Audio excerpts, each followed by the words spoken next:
Confirmed na si KJ Buffon ang bagong import ng Magnolia Hotshots para sa Season 50 PBA Governors Cup.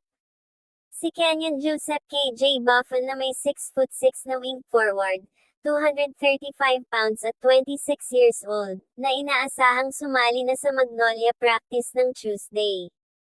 Si KJ Buffon ay malakas sa rebounding at scoring based sa IBL stats niya. Based sa stats at background ni KJ Buffon, ito yung kaya niyang dalhin sa Magnolia para sa Governors Cup Season 50. Malakas sa board, nag-a-average 11.3 rebounds sa IBL 2025 hanggang 2026.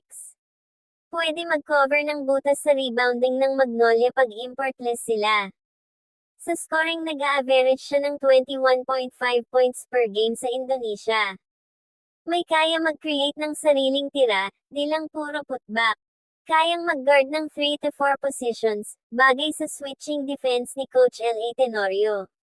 Nakapaglaro na sa Finland, New Zealand, tapos Indonesia. Sanay na sa physical na laro at import role. Mas dominant na role as import.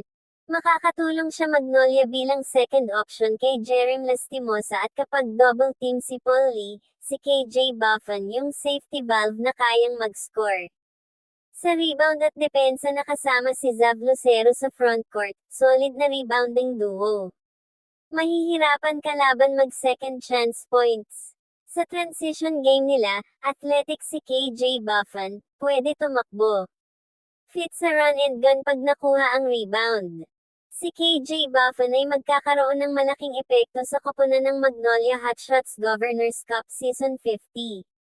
Si KJ Buffon ay isang malakas na rebounder at defender, na makakatulong sa Magnolia na magkaroon ng mas mahusay na depensa at makakuha ng mga second chance points. Bilang isang scorer si KJ Buffon ay makakapagbigay ng karagdagang puntos sa koponan, na makakatulong sa Magnolia na magkaroon ng mas mahusay na opensa. Si KJ Buffon ay isang versatile player na kayang maglaro sa iba't ibang posisyon, na makakatulong sa Magnolia na magkaroon ng mas maraming lineup option.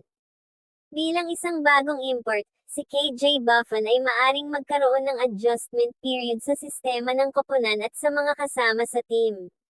Ang pagdating ni KJ Buffon ay maaring magdulot ng mga pagbabago sa chemistry ng team, na maaring maka-impluwensya sa pagganap ng koponan. Sa kabuuan, si KJ Buffon ay isang malaking karagdagan sa koponan ng Magnolia Hotshots, at inaasahang magkakaroon siya ng malaking epekto sa kanilang pagganap sa Governors Cup Season 50. Ano ang sa tingin mo, mas bagay ba siya mag-start sa 4 kasama si Xavier Lucero sa 5?